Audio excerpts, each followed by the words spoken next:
Good morning, everybody. Richard Fulmer here, and welcome to another Richard's Rock Rambles.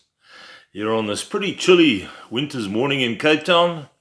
If my voice sounds a little croaky, it's because I think I'm coming down with something. Happy days. I don't normally get colds and flu, but when I do, I get it bad. Anyway, that's enough about my medical condition. Let's get into the music. So what I'm going to do now is just leave the live stuff for a bit. And I thought what I'd do is just concentrate on some of the box sets that I've acquired over the years that have fallen into my lap in one way or another, or I've had to spend money on or whatever. I thought we'd just check those out. And some of them are pretty well known, some maybe not so much. Some might even be worth a bit of cash. Who knows? Not that I'll be selling them. So the first one that we're going to have a look at is a vinyl box set. In fact, it's 5 records in a box of Mr. Jimi Hendrix. And it was actually part of a radio show back in 1988. Let me just get my facts straight here.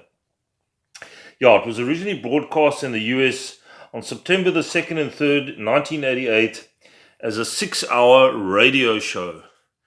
So quite interesting. The gentleman who did this, let me just get his name for you. Bruce Gary was his name. He was the guy that broadcast it. There was a series all about John Lennon called the John Lennon tapes, and he thought, hang on, let's do something similar about Hendrix. So what he did was he, over those, 6 hours, he played a whole bunch of stuff, some of it quite rare. Some of the recordings aren't that great, but it's nice if you're a full-on collector of Hendrix, as I am.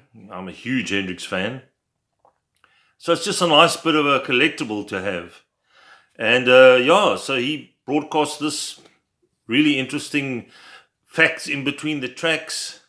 And so the 5 albums were released, as well as I think a 3 CD set. Yes, it was released as a 5 LP and 3 CD set.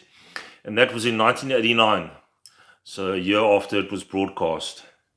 I'm not too sure if it's still available or if it's even in print, but I'm sure if you go onto Discogs or one of those sites, you'll be able to pick it up. Might be a bit pricey. But anyway, that's enough waffling about it. Let me show you what it looks like. There we go. Jimi Hendrix, live and unreleased, the radio show. And there he is standing in front of his slightly damaged amps, which he may have stuck his guitar into. That was Jimmy back in the day. He did his thing. And then at the back, there's a whole blurb about how it came about, and then there's a bit about each track on the 5 albums.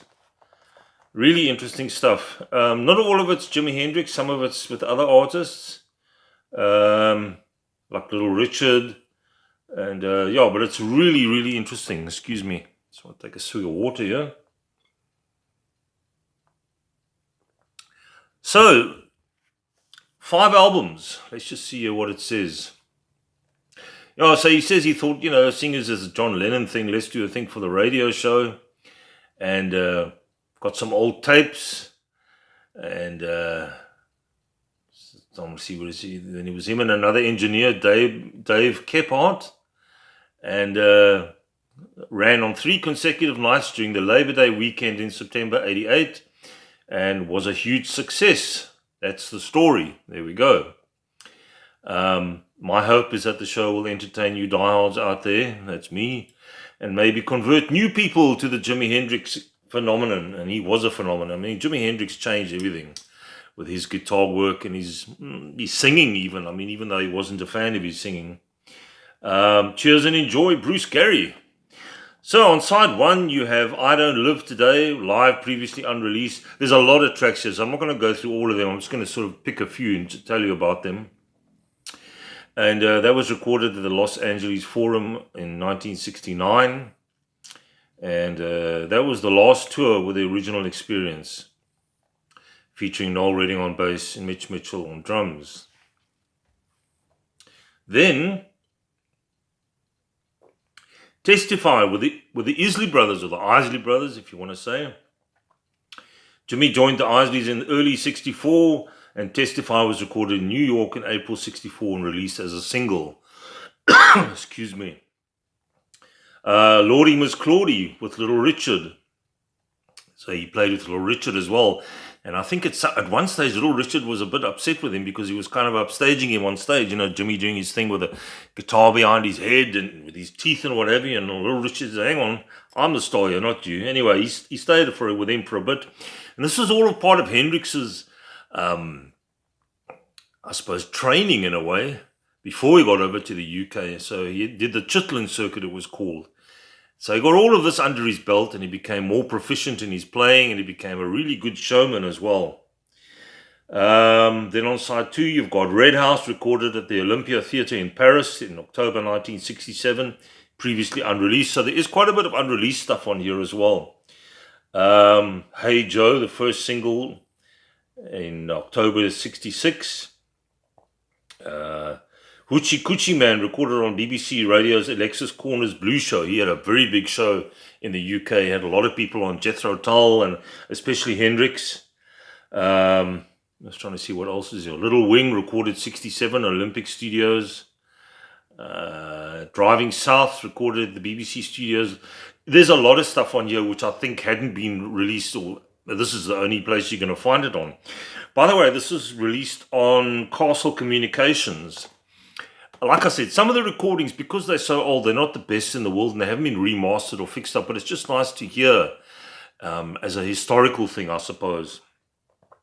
So it's produced and compiled by Bruce Gary, the guy who broadcast it. Production and engineering, Dave Kephart. Written by Karen Shearer, designed Frank Guana, and executive producer Alan Douglas, who I think also had quite a bit to do with Hendrix back in the day.